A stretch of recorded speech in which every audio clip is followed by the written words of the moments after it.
Dhaka medical কলেজের এলাকার আনন্দবাজার মসজিদ মার্কেটের সামনের ফুটপাতের অবৈধ দখল উচ্ছেদে অভিযান চালাচ্ছে ডিএমপি। সেখান থেকে যুক্ত হচ্ছেন সহকর্মী আঞ্জাম খালেক। খালেক, কখন থেকে এই অভিযান শুরু হয়েছে এবং কেমন দেখছেন সেখানকার সর্বশেষ পরিস্থিতি?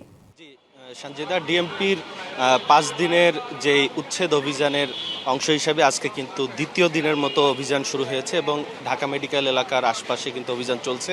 আমরা একটু দেখাতে চাই, আমার পিছনে কিন্তু দেখতে পাচ্ছেন যে এই ট্রাকে যেই মালামালগুলো রাখা হয়েছে এগুলো কিন্তু সব ফুটপাতের যে অবৈধ স্থাপনা সেখান থেকে পুলিশ উদ্ধার করে সেই স্থাপনা থেকে ভেঙে এগুলো নিয়ে ডাম্পিং করছে।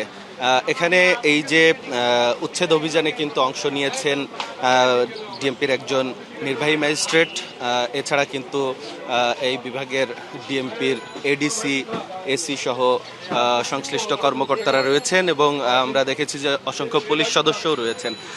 আমরা দেখেছি যে সকাল থেকেই কিন্তু আসলে সকাল 10টা থেকেই এই উচ্ছেদ অভিযান শুরু হয়েছে এবং বিভিন্ন স্থাপনায় যে অবৈধভাবে রাখা হয়েছে ফুটপাতের উপরে যে স্থাপনা রয়েছে সেগুলো কিন্তু তারা নিয়ে যাচ্ছে। আমরা একটু কথা বলতে চাই একজন পুলিশ কর্মকর্তার সঙ্গে। লোকমান ভাই, এই যে আপনারা যে অভিযান চালাচ্ছেন, অভিযানের পরেই আবার এই ফুটপাতে অবৈধভাবে স্থাপনা রাখা হয়, সে বিষয়ে আপনারা কি পদক্ষেপ নিচ্ছেন? সে বিষয়ে আসলে 24 ঘন্টা তো আর আমরা এভাবে ধরে রাখতে পারি না। এই জায়গায় একটু আমাদের জনবলের অভাব, আর এই রাস্তার উপর যে রাখে এই সেন্ট্রি ডিউটির মতো ওভাবে ট্রাফিকের লুক দেওয়াও সম্ভব না।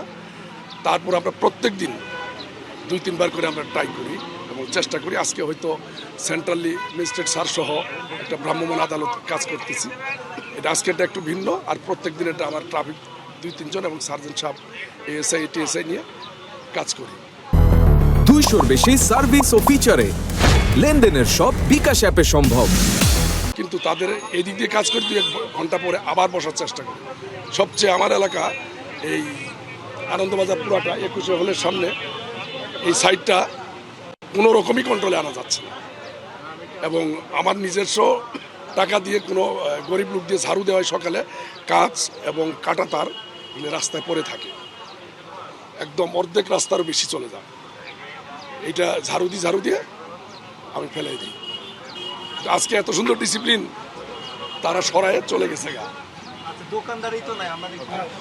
জি, সঞ্জিদা শুনছিলেন, পুলিশ কর্মকর্তারাও কিন্তু বলছেন যে আসলে তারা চেষ্টা করেন প্রতিনিয়তই এই অবৈধ স্থাপনা উচ্ছেদের, কিন্তু তারপরেও পুলিশ চলে গেলেই আসলে আবার যে ফুটপাত দখল সেটি চলে। তো আরও 3 দিন এই অভিযান চলবে এবং এর পরেও কিন্তু পুলিশের প্রচেষ্টা থাকবে তারা বলছেন। সঞ্জিদা, এই ছিল সর্বশেষ। খালেক, ধন্যবাদ আপনাকে।